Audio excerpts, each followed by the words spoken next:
समाज कल्याण विभागाच्या वसतिगृहातील भोजनानंतर विद्यार्थ्यांची प्रकृती बिघडली, फूड पॉयझनिंगची शक्यता, प्रशासनाच्या कार्यपद्धतीवर प्रश्नचिन्ह। नंदुरबार जिल्ह्यातील शहादा तालुक्यातील मामा मोहिदा परिसरातील समाज कल्याण विभागाच्या नवबौद्ध मुलांच्या वसतिगृहात भोजन केल्यानंतर अनेक विद्यार्थ्यांची प्रकृती अचानक बिघडल्याची घटना समोर आली आहे।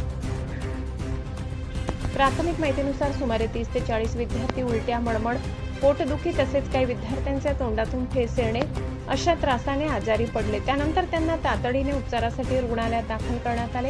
या घटनेनंतर वसतिगृहात दिल्या जाणाऱ्या अन्नाचा दर्जा, स्वच्छता, अन्न साहित्याची साठवणूक तसेच देखरेख व्यवस्थेबाबत गंभीर प्रश्न उपस्थित होत आहेत। पालक आणि स्थानिक नागरिकांनी या प्रकरणाची सखोल व निष्पक्ष चौकशी करून दोषींवर कठोर कारवाई करण्याची मागणी केली आहे। दरम्यान विद्यार्थ्यांची प्रकृती बिघडण्याचे नेमके कारण फूड पॉयझनिंग आहे अशी अधिकृत पुष्टी प्रशासनाकडून अद्याप करण्यात आलेली नाही। तसेच अन्नाचे नमुने तपासणीसाठी पाठवण्यात आले आहेत की नाहीत आणि संबंधित विभागाने आतापर्यंत कोणती कारवाई केली याबाबत अधिकृत माहिती समोर आलेली नाही। सध्या विद्यार्थ्यांचे आरोग्य आणि सुरक्षितता हा सर्वात महत्त्वाचा मुद्दा ठरला असून समाज कल्याण विभागाने या घटनेची पारदर्शक चौकशी करून वस्तुस्थिती जनतेसमोर आणावी तसेच भविष्यात अशा घटना टाळण्यासाठी प्रभावी उपाययोजना कराव्यात अशी मागणी नागरिकांकडून करण्यात येत आहे। आशापुरी न्यूजसाठी मुख्य संपादक लाला चव्हाण।